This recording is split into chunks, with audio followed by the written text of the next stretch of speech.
Shalom, Assalamualaikum.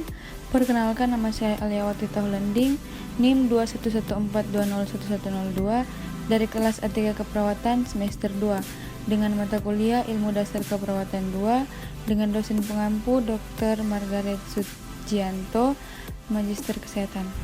Saya berasal dari Universitas Pembangunan Indonesia Manado, Fakultas Keperawatan. Tugas ini saya buat untuk memenuhi ujian akhir semester. Peran perawat dalam pemeriksaan penunjang.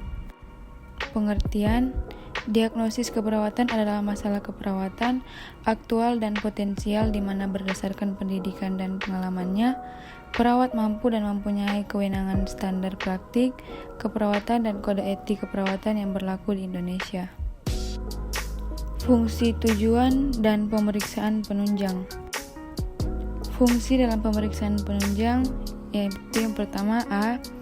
Screening atau uji saring adanya penyakit subklinis dengan tujuan menentukan risiko terhadap satu penyakit dan mendeteksi dini penyakit terutama bagi individu berisiko tinggi atau walaupun tidak ada gejala atau keluhan. B. Konfirmasi pasti diagnosis, yaitu untuk memastikan penyakit yang diderita seseorang berkaitan dengan penanganan yang akan diberikan dokter. C. Menentukan kemungkinan diagnostik yang dapat menyamarkan gejala klinis. D. Membantu pemantauan pengobatan. Persiapan pemeriksaan diagnostik.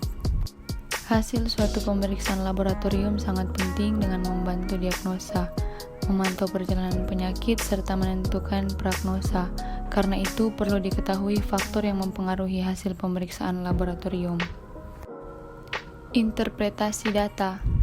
Menentukan aspek positif klien. Jika klien memerlukan standar kriteria kesehatan, perawat kemudian menyimpulkan bahwa klien memiliki aspek positif tersebut dan dapat digunakan untuk meningkatkan atau membantu pemecahan masalah klien yang dihadapi.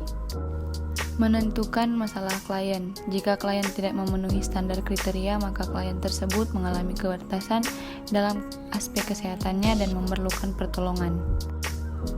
Persiapan pemeriksaan laboratorium atau spesimen darah. Pemeriksaan darah merupakan pemeriksaan yang menggunakan bahan atau spesimen darah, antara lain yang pertama hemoglobin atau Hb untuk mendeteksi adanya penyakit anemia dan ginjal. Yang kedua hematokrit atau HT, mengukur konsentrasi sel darah merah dalam tubuh. Yang ketiga trombosit, mendeteksi adanya trombositopenia dan trombositosis. Sekian jauh materi yang telah saya bawakan. Jika Anda ingin melanjutkan studi di jenjang pendidikan yang lebih tinggi, mari bergabung bersama kami di Universitas Pembangunan Indonesia Manado. Terima kasih.